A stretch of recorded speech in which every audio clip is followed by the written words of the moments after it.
I wanted to link it, as Prime Minister Modi did very clearly, to a whole new story of growth and development. If we see a new path full of opportunity, then we are much more likely to work together to make it happen. But we've got to have a picture of what that looks like.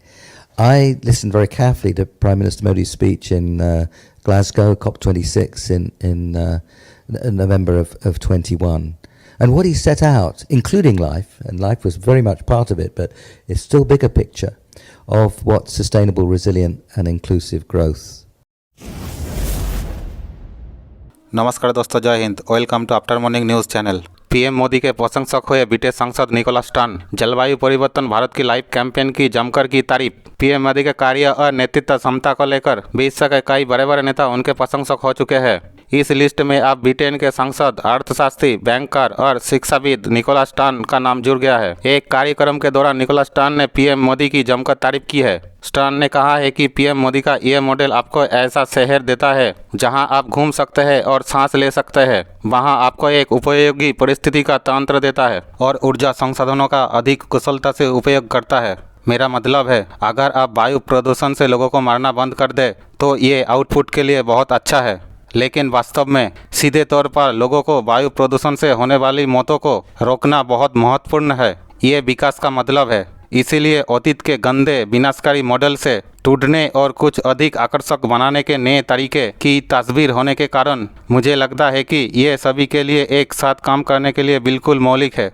वही PM Modi ने इस कार्यक्रम को संबोधित करते हुए कहा कि जब लोग इस बात को लेकर सजग हो जाने हैं कि रोजाना के जीवन में की गई उनकी छोटी छोटी कोशिशें भी बेहद कारगर साबित हो सकती है, तो पर्यावरण पर सकारात्मक प्रभाव पड़ता है। ये देखना पड़ेगा कि जो मोदी है वो अपनी आवाम के लिए सोचता है, ठीक है, और उनकी जमहूरियत जो है वो मुस्तहकम है। और जितने भी अगर पब्लिक के लिए सोचता है तो ही 2014 से अभी तक चलते आ रहे हैं और आगे भी उम्मीद यही नजर आ रही है कि शायद उन्हीं ही की पार्टी जीतेगी। देखिए, मोदी वहाँ बहुत ज़्यादा स्ट्रॉन्ग है। उसकी वजह ये है, आप उसकी ये सियासत कह लें या उसका शऊर कह लें या अवाम दोस्ती कह लें, वो लीडरशिप क्वालिटी कह लें। जी जी जी बिल्कुल, वो अवाम के लिए काम करता है और वो अवाम का सोचता है। जबकि आप अगर हमारे लीडर्स का देखें तो जमहूरियत हमारे यहाँ मुस्तहकम ही नहीं है। आज तक एक भी प्राइम मिनिस्टर अपना टाइम नहीं पूरा कर पाया। जी बिल्कुल, ऐसे ये टाइम पूरा नहीं कर पाया और मुस्तकबिल में भी कोई ऐसे आसार नजर नहीं आ रहे हैं। ठीक है, नहीं, उम्मीद तो अच्छे की रखनी चाहिए। ये जो आपने बातें की है, मैं काफी हद तक एग्री करता हूँ कि भाई वहाँ की टेक्नोलॉजी, IT, एजुकेशन, ये चीजें बेहतर है। लेकिन मेरा पॉइंट ये है कि उनके रिलेशन दुनिया के साथ बहुत बेहतर हैं, हमारे क्यों नहीं? उनके कैसे बेहतर हैं? मतलब रशिया के साथ भी, US के साथ भी, सऊदीया के साथ भी, दुबई के साथ भी इंडिया वालों के रिलेशन बेहतर हैं। देखें जी, मेहनत करने वाले लोग वहाँ भी मौजूद हैं और पाकिस्तान में भी मौजूद हैं, लेकिन ये है कि उनकी जो सरकार है वो उनको सपोर्ट करती है हर मामले में, ठीक है। और बल्कि उन्होंने तो ये पॉलिसी रख ली है कि वो अपने टैलेंटेड लोगों को बाहर से अपने कंट्री में बुला के अपनी सनतों को, अपने कारोबार, अपने इंटरेस्ट जो उनके हैं, का भी बंदा उसे वहाँ पे एडजस्ट जी बिल्कुल, वो उनको जो है वो एडजस्ट कर रहे हैं। फॉरेन पॉलिसी में कौन सी ऐसी खूबी है उनके जिसकी वजह से दुनिया के बड़े बड़े कंट्री, पावरफुल कंट्रीज की अगर बात करें, पावर्स की बात करें, वर्ल्ड पावर्स की, तो वो उनके साथ रिलेशन बेहतर करना चाह रही हैं या बेहतर कर रही हैं? देखें जी, सवाल का अच्छा, कुछ लोग ये कह देते हैं जी आबादी उनकी बढ़ी है इस वजह से, क्या आप ये कहेंगे मार्केट बढ़ी? नहीं नहीं नहीं, देखें, आबादी जितनी ज्यादा होगी उतनी ही ज्यादा जरूरियात होती हैं, उतने मसाइल भी होते हैं, उतने मसाइल भी होते हैं और उनको टैकल करना भी होता है, ठीक है, मैनेज करना भी उनको होता है। बहरहाल ये है कि पाकिस्तान का अगर इंडिया के साथ मवाजना करें तो मेरी ये ज़ाती राय है कि इन दोनों ममालिक को आपस में सुलह करनी चाहिए, अपने मामलात बेहतर करने चाहिए, माजी को भुला देना चाहिए। ठीक है, जो हमारे हीरोज हैं वो उनके हीरोज नहीं हैं और जो उनके हीरोज हैं हम उनको कभी भी हीरोज नहीं कबूल कर सकते। What new India do you foresee general साहब अंडर प्राइम मिनिस्टर मोदी? देखिए, इंडिया का दो तीन चीजें आप ध्यान में रखिए। एक तो वो इस वक्त के ऊपर जो आइंदा उसको 5 साल मिलेंगे, इसमें अमेरिका के साथ अपने ताल्लुकात मजीद मजबूत करेगा और उससे टेक्नोलॉजी और फायदा लेने की कोशिश करेगा।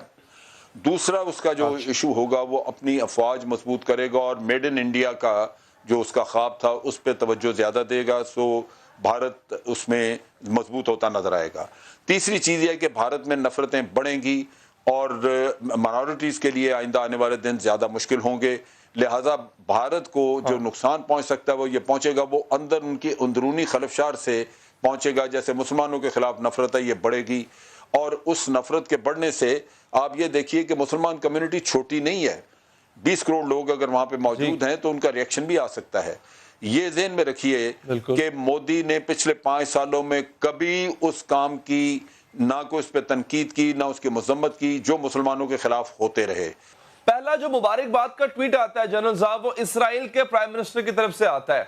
उनको भी इसी तरह से विक्ट्री मिली, उनको भी इसी तरह से राइट विंग होने की वजह से वहां पे सराहा गया, और दोनों के माइंड्स अलाइक हैं, एक जैसे ख्यालात रखते हैं, मोदी भी और बेंजामिन नेतन्याहू भी, इसमें कोई शक नहीं है। तो आप देखते हैं कि ये गठजोड़, इसमें मजीद तकवीयत मिलेगी और इसका नुकसान पाकिस्तान को हो सकता है। देखिए, इसमें पाकिस्तान का नुकसान बिल्कुल है, इस लिहाज से कि हमने कभी भी इजराइल के साथ अपने ताल्लुकात या अपने पॉलिसीज़ को बहुत प्रैग्मेटिक तरीके से नहीं देखा। इजराइल का मफाद है कि भारत एक बड़ा मुल्क है, उससे ताल्लुकात ठीक रखे और उससे पैसा कमाए, जबकि भारत का मफाद है कि वो इजराइल से टेक्नोलॉजी ले, और इजराइल के पास हर वो टेक्नोलॉजी मौजूद है जो अमेरिका में मौजूद है। लिहाजा उसको अगर अमेरिका डायरेक्ट टेक्नोलॉजी नहीं देता किसी किस्म की, तो उसको इजराइल से मिलने की तवक्को है। जहाँ तक उनकी अवाम के बारे में, अवाम की फलाह बहबूद और अवाम के मसाइल को हल करने के बारे में जो उनकी पॉलिसीज़ थी, उसमें कोई ख़ास कामयाबी हमें नज़र नहीं आई। और जो हिंदुस्तान में ये मामलात जिन पर अगर एक आदमी की कामयाबी उसको परखा जाए, तो वो उसका आपने एक जो झलक है कम से कम 5 रियासतों में कोई दिसंबर के महीने में, नवंबर दिसंबर के महीने में आपने देखी कि जहां प्राइम मिनिस्टर मोदी जो है उनको कामयाबी हासिल नहीं हो रही थी। ये इलेक्शन से पहले की बात है, मगर फिर यकदम हमने देखा कि वो पुलवामा वाला किस्सा जो हुआ, उसके बाद एक ऐसा हरबा इख्तियार किया गया जिसके तहत लगता है कि उनका ये जो वार था ये कामयाब हो गया। और जो हम हमेशा से बात करते हैं कि हिंदुस्तान में इलेक्शन जीतने के लिए आपको पाकिस्तान के खिलाफ नफरत और पाकिस्तान के खिलाफ वो जो दहशतगर्दी वाला एक नारा है वो लगाना पड़ता है, और कश्मीर में आप जो है तशद्दुद करवाएंगे तो वो भी आपके हक में जाएगा, उससे आपको वोट मिलेंगे। तो ये वो चीज़ है जो उन्होंने पुलवामा के मामले में जो खेली और वो नज़र आ गई।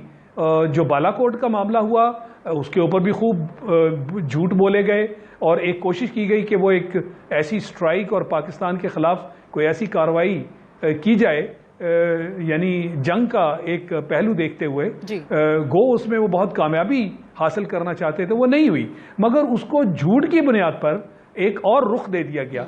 तो मैं समझता हूँ कि ये वो चीज़ें हैं जिसके तहत उन्हें ये कामयाबी फाइनली मिली, यानी नफरत पाकिस्तान के ख़िलाफ़, फिर ये जो पाकिस्तान के ख़िलाफ़ वो बहादुरी वाला मामला, धमकियाँ देना, कश्मीर में जुल्म सितम, तशद्दुद करना, बर्बरियत करना, जो कि इलेक्शंस और उससे पहले आपने देखा कि अपने पूरे जोरों पर थी और आज भी है।